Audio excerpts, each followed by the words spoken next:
हिंदुस्तान, हिंदुस्तान से लाया, हिंदुस्तान, सोने की चिड़िया। हाँ, डॉलर, डॉलर, सोना, हिंदुस्तान। भारत को सोने की चिड़िया जिस जमाने में कहते थे, वो बहुत पुराना जमाना था। अरब और ईरान के व्यापारी भारत से व्यापार करते थे। फिर वे माल लेकर यूरोप के देशों में जाते थे। इन व्यापारियों से जब यूरोप वासी सोने की चिड़िया का हाल सुनते, तो उनके मुंह में पानी आ जाता था। लेकिन उन्हें भारत पहुंचने का रास्ता नहीं मालूम था।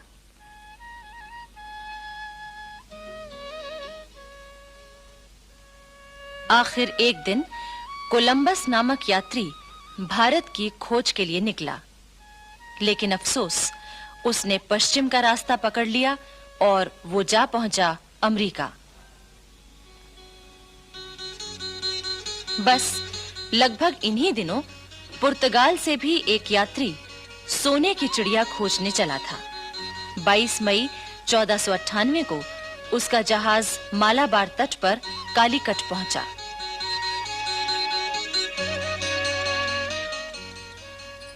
उस जहाज का कप्तान था वास्को डी गामा। अनेक मुसीबतों से जूझता हुआ वो भारत पहुंचा था।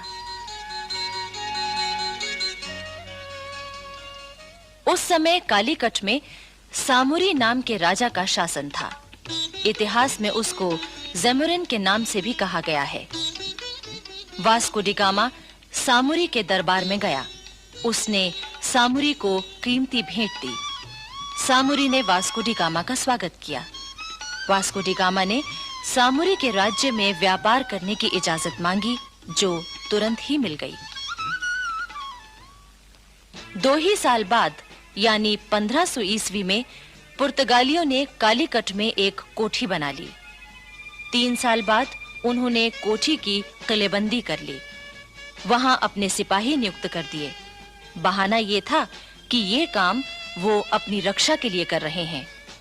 वहां एक फौजी अफसर अल्बुकर्क को किलेदार बनाया गया। दरअसल ये पुर्तगालियों की एक चाल थी। सन 1506 में उन्होंने गोवा से बंगाल तक अपना व्यापार फैला लिया।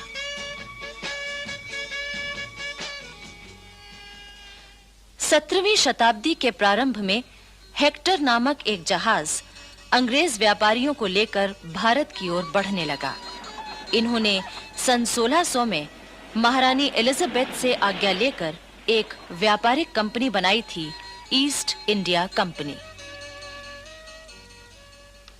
इस हेक्टर जहाज के कप्तान हॉकिंस ने जहांगीर के दरबार में पहुंचकर सबसे पहले घुटनों के बल झुककर